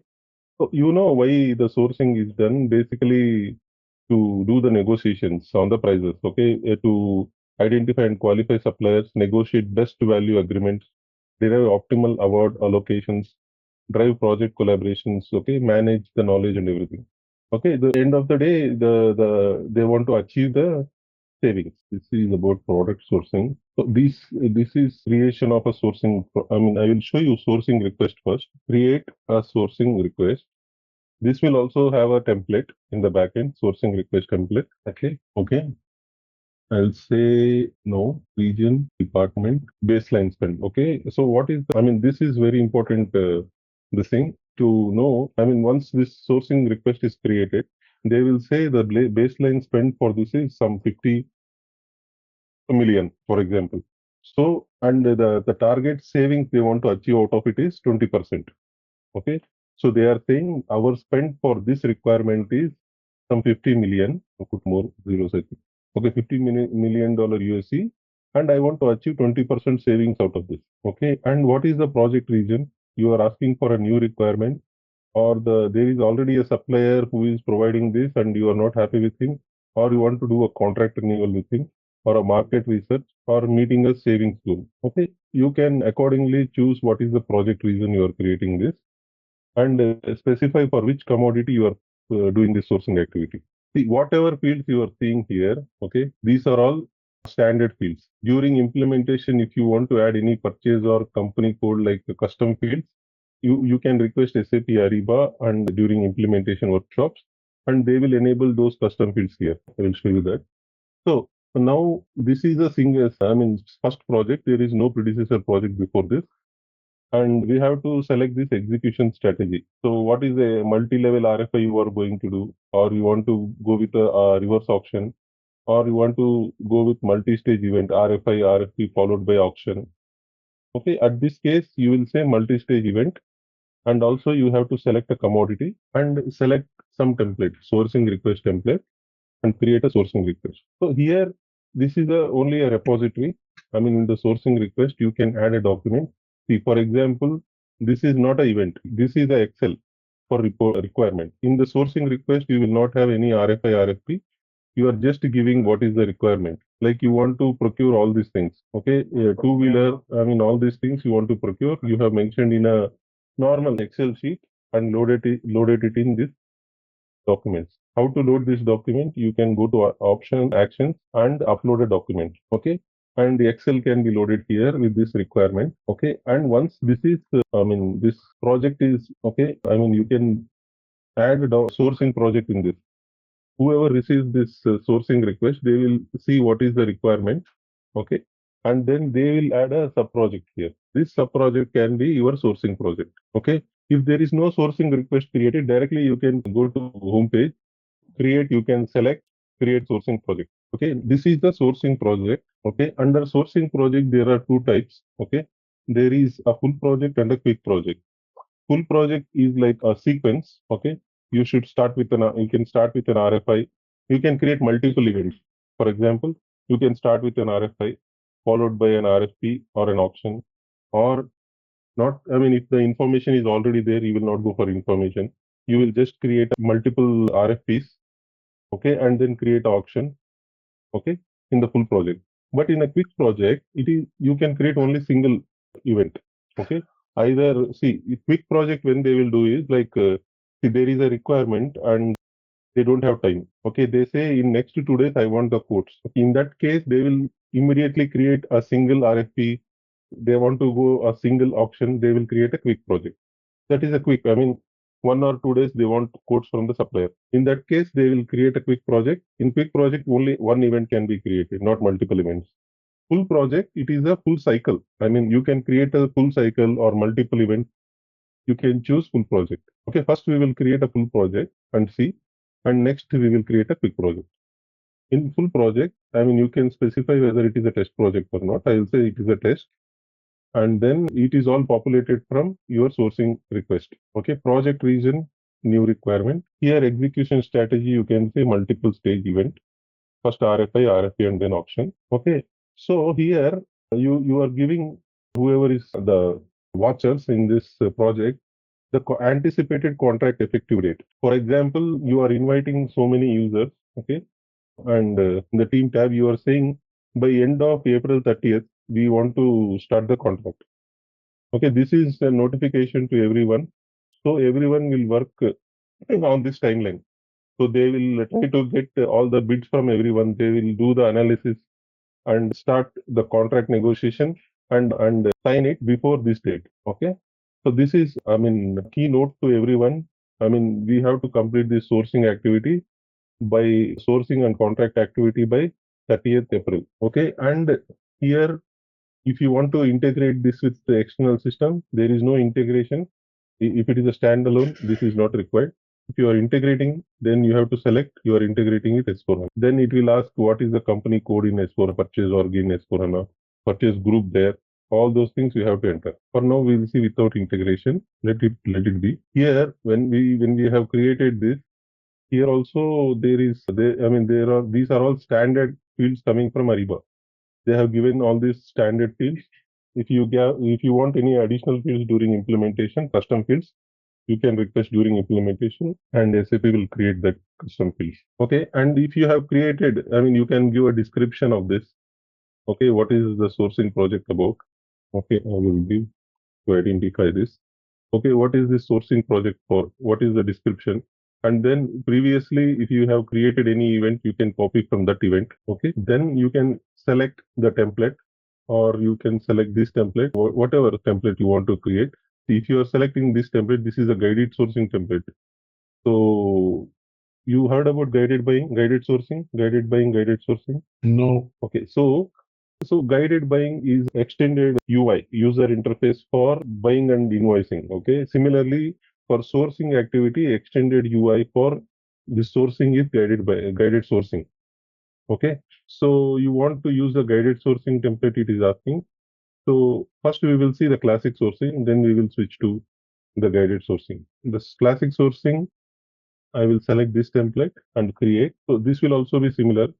Okay, document. So now see there is RFI already there in this, and further if you want to create anything after finishing RFI, then you can come to actions and create an event. Okay. For surveys, we have created survey. For event, RFI, RFP auction, it is an event. Okay.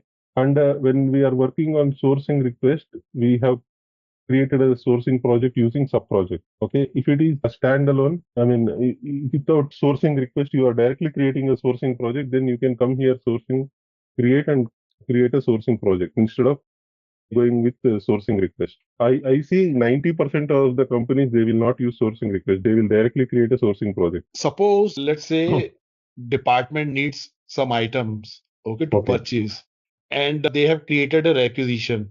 Okay. And now they want to create this RFI, RFP. Is there any way in Ariba to convert this requisition into project? Yes, it is there.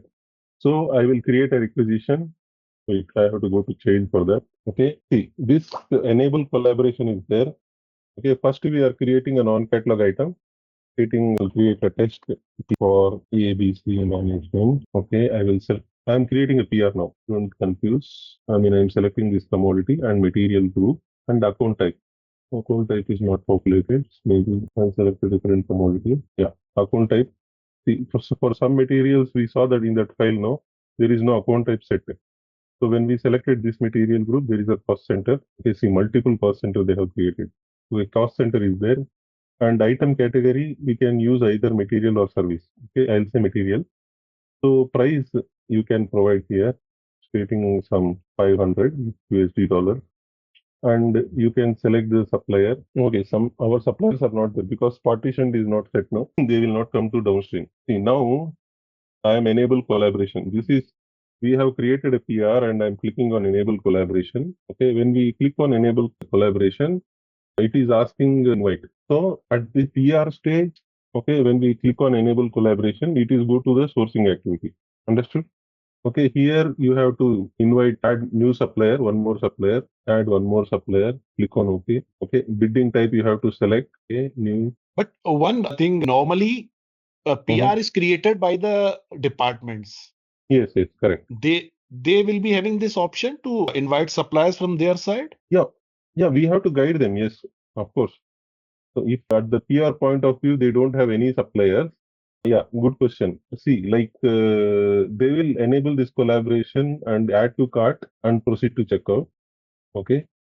Now, see, if they have not added the collaboration and in the show approval flow, okay, it's asking so many things are not there. Okay. ABC.